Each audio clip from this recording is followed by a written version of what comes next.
आप वज़ीर आज़म इमरान खान की 12 रुकनी मीडिया टीम का हिस्सा हैं। ये ओहदा है या एजाज़? ओहदा तो वो होता है जिसमें आपको कोई दफ्तर मिलता है, कोई स्टाफ मिलता है, कोई उसके अलावा ये तो मैं समझता हूँ कि एक ज़िम्मेदारी है।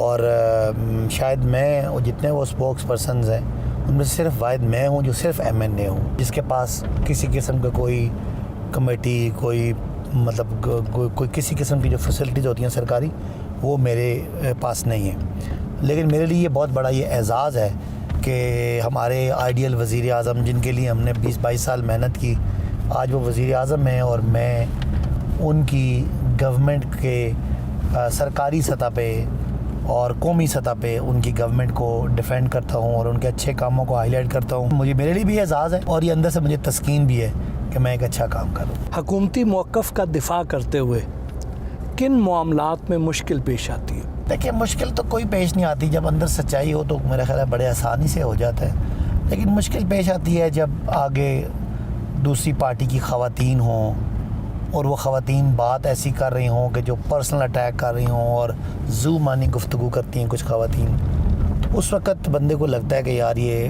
मतलब एक अपने मेयार से, अखलाकी मेयार से नीचे की गुफ्तगू कभी कभी करना पड़ जाती है। और जब भी वो गुफ्तगू करना पड़ी बाद में मुझे उसका मलाल भी हुआ। लेकिन उस वक़्त स्पर ऑफ द मोमेंट में अगर आप अगला बंदा आप पे कोई बातें कर रहा है और अगर आप उसका जवाब नहीं दे रहे तो देखने वाले जो होते हैं, हर तरह के लोग होते हैं, उन पर बड़ा नेगेटिव इमेज पड़ता है कि शायद हमारा बंदे में कोई ख़ामी है, कोई कमी है।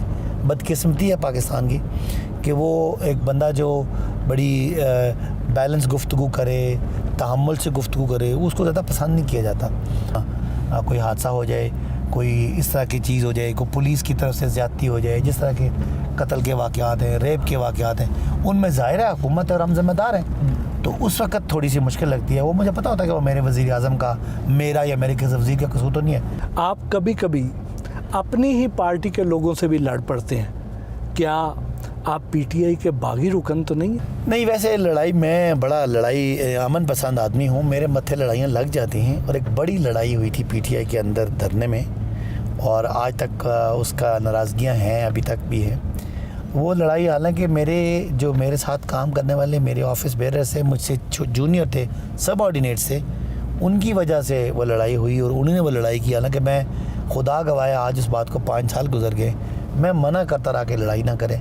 लेकिन बाद में पार्टी में वज़ीर आज़म के सामने, पार्टी चेयरमैन के सामने उसको जिस तरह पोर्ट्रे किया गया कि जी मैंने ही वो लड़ाई, मैं उसका मास्टरमाइंड हूँ, जिससे वज़ीर इमरान खान साहब मुझसे खासे नाराज़ हुए और नाराज़ रहे बड़े अरसे तक।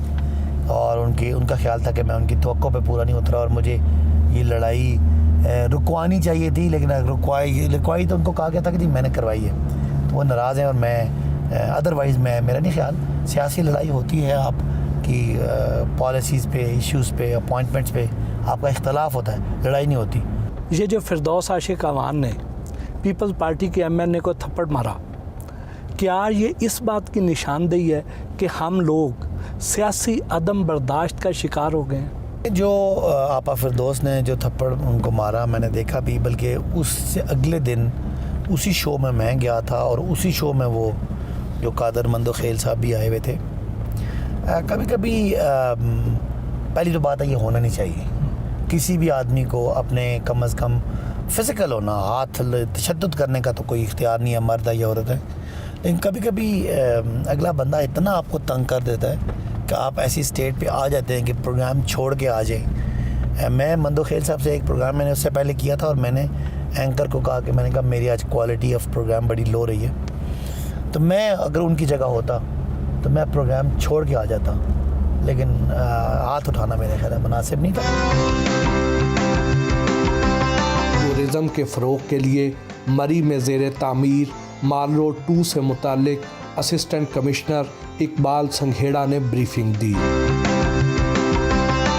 अब्बासी साहब, ये टूरिज़म हाईवे क्या है जिसका हम बहुत ज़्यादा सुन रहे हैं, और ये मॉल रोड 2 का मंसूबा क्या है? जैसे मॉल रोड पुराना है, मॉल रोड 2 बनेगा, इसको हम पब्लिक प्राइवेट पार्टनरशिप में बनाएंगे और कोशिश करेंगे कि यहाँ बाहर का जो इन्वेस्टर है वो आए और यहाँ एक लोगों को एक ज़बरदस्त किस्म का एक नया सेंटर मिले। इस पर हम इंशाल्लाह एक नया मॉडर्न जो आप समझें कि एलीट क्लास है जो शायद यहाँ आना नहीं चाहती थी, उसको अट्रैक्ट करने के लिए वो भी वो कर रहे हैं। और जो पुराना मॉल रोड है उसको भी बेहतर कर रहे हैं। और यहाँ से एक रोड हम टूरिज़म हाईवे जिसका मंजूरी होगी है कोई 4 अरब से ज़्यादा की, यहाँ से वो आगे एक टूरिज़म स्पॉट है पत्रियाटा, उसको टच करेगी। फिर आगे एक नया टूरिज़म स्पॉट है कोटली सतियाँ। फिर एक बहुत ही ज़बरदस्त एक इस इलाके का एक सरप्राइज़ एक टूरिस्ट स्पॉट है जिसको पंच पीर कहते हैं, उसको लिंक करते हुए ये जीटी रोड पर लिंक हो जाएगी और रिंग रोड को लिंक हो जाएगी। तो आप टूरिस्ट को आने के लिए, मरी आने के लिए, अगर वो इधर से आना चाहे तो आ तो सकता है, लेकिन उसको एक ज़बरदस्त किस्म का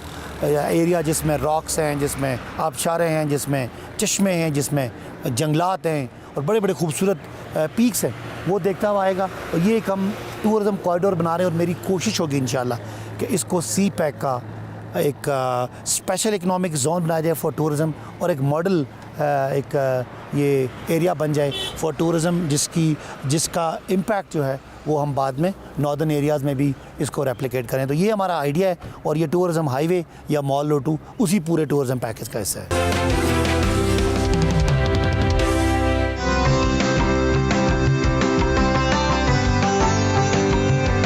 सदाकत अली अब्बासी से हल्की फुल्की गपशप भी हुई। मौसम इस वक्त बहुत खूबसूरत है, ठंडी हवा चल रही है, सूरज डूब रहा है, तो ऐसे मौके पे अब सियासी सवाल नहीं करते, ज़रा हल्की फुल्की गपशप होती है। पहले तो मौसम के हवाले से शायद यही इस इलाके की खूबसूरती है कि इतने हज़ारों लोग आते हैं एक दिन में, वो यही कुछ देखने आते हैं कि इस वक्त आप देखें ना कितना ज़बरदस्त मौसम है, सनसेट आपको नज़र आ रहा है वैली से। आप खुश शक्ल हैं, पहनने ओढ़ने की खूब सूझबूझ भी रखते हैं, ऐसे में दिल तो बहुत तोड़े होंगे आपने। वो कहते हैं ना वो जवानी जवानी नहीं जिसकी कोई कहानी नहीं, लेकिन हमारी कहानी वैसे जो इश्क है ना वो इमरान ख़ान की नज़रिए से शुरू हुआ और आज MNA बन के उनको वज़ीर-ए-आज़म बना के ख़त्म हुआ। तो शायद जब ये इस तरह का टाइम था तो मेरे लिए जद्दोजहद का टाइम था, तो शायद उस इश्क में जिस इश्क की तरफ आपका इशारा है वो शायद इग्नोर हो गया। शादी का मरहला कैसे तय किया, पसंद से की या वालदैन की मर्जी? मिक्स्ड ही था, वालदैन की चॉइस थी, फर्स्ट कज़न्स है। वालिद साहब ने जब कहा तो मुझे भी कोई उस पर एतराज़ नहीं था, एक कंपैटिबिलिटी भी थी दोनों ख़ानदानों की हर लिहाज से, बस जैसे जोड़े आसमानों पे बनते। आपके नज़दीक विमेन ब्यूटी का क्राइटेरिया क्या है? देखिए सबसे अच्छी किसी भी इंसान की जो खूबसूरती है वो तो उसके अंदर की खूबसूरती होती है, क्योंकि ज़ाहिरी खूबसूरती जो है वो कम या ज़्यादा होती रहती है, कभी ख़त्म भी हो जाती है। सीरत अच्छी हो तो वो ज़्यादा अट्रैक्ट करता है, बाकी खूबसूरत चेहरे किसी को नहीं बुरे लगते, सबको अच्छे लगते हैं। ये तो बाद में पता चलता है कि उसकी सीरत कैसी है। नहीं इतने हम कमज़ोर नहीं है, पहले सीरत चेक कर लेते उसके बाद होता है, लेकिन ठीक है, इतना कोई लव एट फर्स्ट साइट का मैं कायल नहीं हूँ। आपको इंसान कोई भी देख के उसके बाद उसका पता करके उसके से बंदे को कोई अगर कोई बंदा किसी से इम्प्रेस होता है